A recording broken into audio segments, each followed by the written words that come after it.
અને ઈમાનદારીની મિસાલે આખા દેશમાં જે લોકો ભ્રષ્ટાચાર એમને કઠવા લાગી અને જે આમ જનતા હતી જે ભ્રષ્ટાચારથી પીડિત હતી એ પીડિત જનતા છે એ આમ આદમી પાર્ટીમાં જોડાતી ગઈ અને એટલું મોટું કારવો બની ગયો આમ આદમી પાર્ટીનો કે દિલ્હીમાં સરકાર બન્યા પછી આમ આદમી પાર્ટીએ જે 70 વર્ષમાં બીજી પાર્ટીઓ ન કરી શક્યા એટલા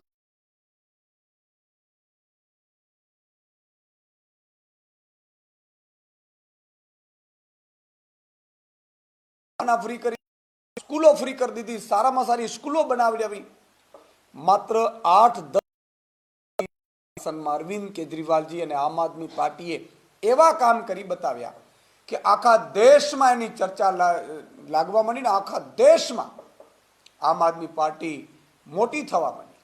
અને તમે જુઓ ત્યારબાદ પંજાબમાં સરકાર બને છે, ગુજરાતમાં એનો માહોલ બન્યો છે, ધારાસભ્યો બન્યા.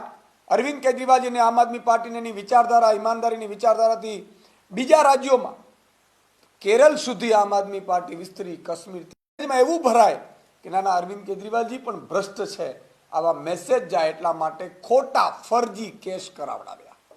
એના માટે 2018માં એક કાનૂન બનાવવામાં આવ્યું સ્પેશિયલી કે જેમાં તમે જેલમાં બધાને નાખી શકો અને જેલમાં નાખી શકો અને પછી ટ્રાયલ ચાલે પછી જ ઈડીના કેસમાં તમને બરી મળે. અને અરવિંદ કેજરીવાલજી હિન્દુસ્તાનના પહેલા એવા મુખ્યમંત્રી, ચાલુ મુખ્યમંત્રી કે જેમને 6 મહિના સુધી જેલમાં નાખી દેવામાં આવ્યું. અને આખી ભાજપ સોશિયલ મીડિયા અને મીડિયા થ્રુ એવા મેસેજ પહોંચાડવામાં આવ્યા કે શરાબ નીતિમાં અરવિંદ કેજરીવાલજી, મનીષ સિસોદિયા જે ભ્રષ્ટાચાર કર્યો છે, મનીષ સિસોદિયાજી ભ્રષ્ટાચાર છે, અરવિંદ કેજરીવાલજી ભ્રષ્ટાચારી છે, આમ આદમી પાર્ટી ભ્રષ્ટાચાર, એવો માહોલ બનાવવાની કોશિશ કરીને આખા દેશમાં જે આમ આદમી પાર્ટી સાથે જોડાયેલા નેતાઓ હતા એને તોડવાની પણ કોશિશ કરી, આમ આદમી પાર્ટીને પણ તોડવાની કોશિશ કરી. મિત્રો, આનાથી ઓછું હોય તેમ ભાજપે એટલી હદે કાનૂનમાં ફેરફારો કરીને, તમે જુઓ એ 6 મહિના અરવિંદ કેજરીવાલજી જેલમાં રહ્યા, પણ અરવિંદ કેજરીવાલજીએ ભાજપના દબાણમાં આવીને રાજીનામું ન આપીને જામીન સુપ્રીમ કોર્ટે આપ્યા. ત્યારે અરવિંદ કેજરીવાલજી બીજે દિવસે રાજીનામું આપી દીધું.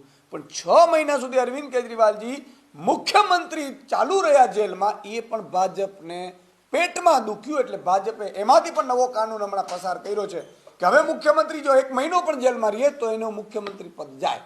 તમે જુઓ આ નિમ્ન કક્ષાની રાજનીતિ કોને કહી શકાય. અને એનો આજે આખા ભારતમાં ઈમાનદાર પાર્ટીના સૈનિકોમાં ખુશીની લહેર છે. આજે દિલ્હીની કોર્ટ કેજરીવાલજીને નિર્દોષ જાહેર કર્યા છે શરાબ નીતિ. આજે જાહેર થયા છે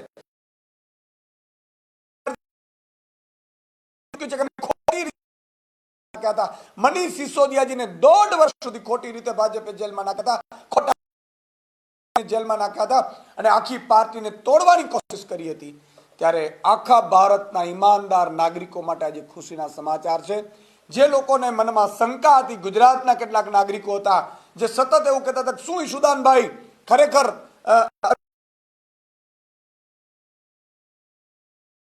ત્યારે આજે એ નાગરિકોના અંદર પણ ગુજરાતના 7 કરોડ જનતાના મનમાં પણ શંકા આજે નીકળી ગઈ છે. માનનીય અરવિંદ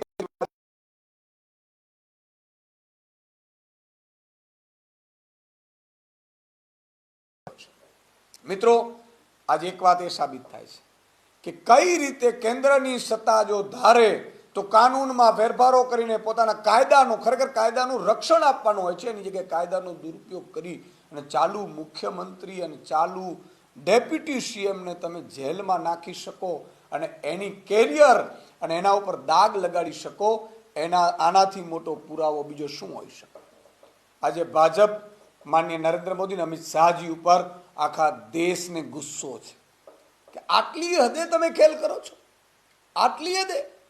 માની લો કે તમને ઈશ્વરે સત્તા આપી છે તો સત્તા આપી છે એમાં સારા કામ કરો ને. તમે જેમ મનીષ સિસોદિયાજી સ્કૂલનો મોડેલ બનાવી